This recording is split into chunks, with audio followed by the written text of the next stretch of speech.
Hello everyone, this is Tyler McGraw from Emerging Civil War, and to keep up with our Second Manassas anniversary videos, I am standing here today on Henry Hill with Gene Schmiel, who happens to be the author of a great book called Searching for Irvin McDowell, published by Savage Beatty.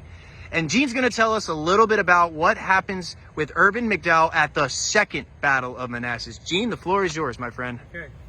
Well, on August 30th, after a series of real problems for the Union, Irvin McDowell set up the final defensive line along here on Henry Hill, along the road there where the first battle had finished. And McDowell had created the problem in the first place by ordering John Reynolds off Chin Ridge, and Longstreet was advancing with a huge number of troops. The Union was in very, very deep trouble. And McDowell, in probably his finest hour as a commander, really his final hour as a commander, scrambled together enough troops, lined them up here, with including a lot of regulars, but also a lot of volunteers. This is one of the points that I make. A year before, the volunteers panicked.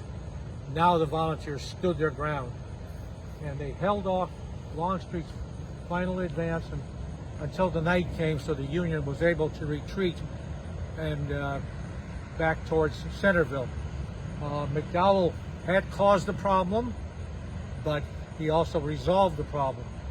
Later on, he wrote a letter to his wife in which he said, "I was the one who saved the day at Second Manassas," which is true, but he didn't tell his wife that he's the one that caused the problem in the first place by making some very ill-advised decisions.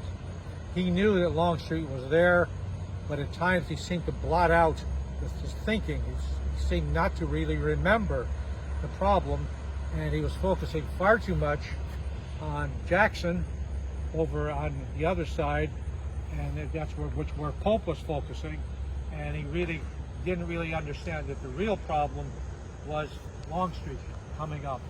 Now, this is one of the other side things. In fact, Longstreet didn't attack until 4 in the afternoon on August 30th. If he had attacked an hour or two earlier, the Union Army would have been in very, very deep trouble.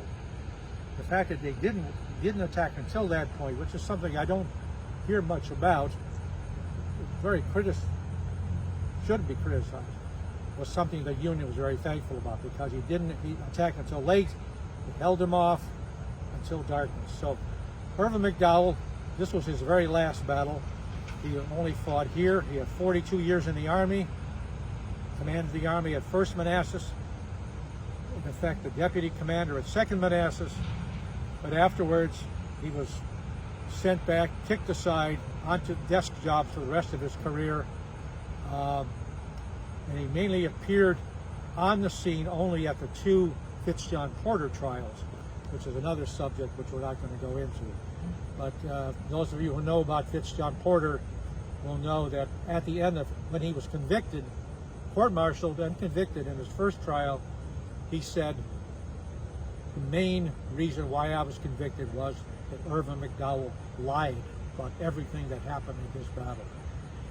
And this is one of the topics that we cover in great depth in our book. So, thank you very much. Thank you, Gene. Appreciate it. Absolutely.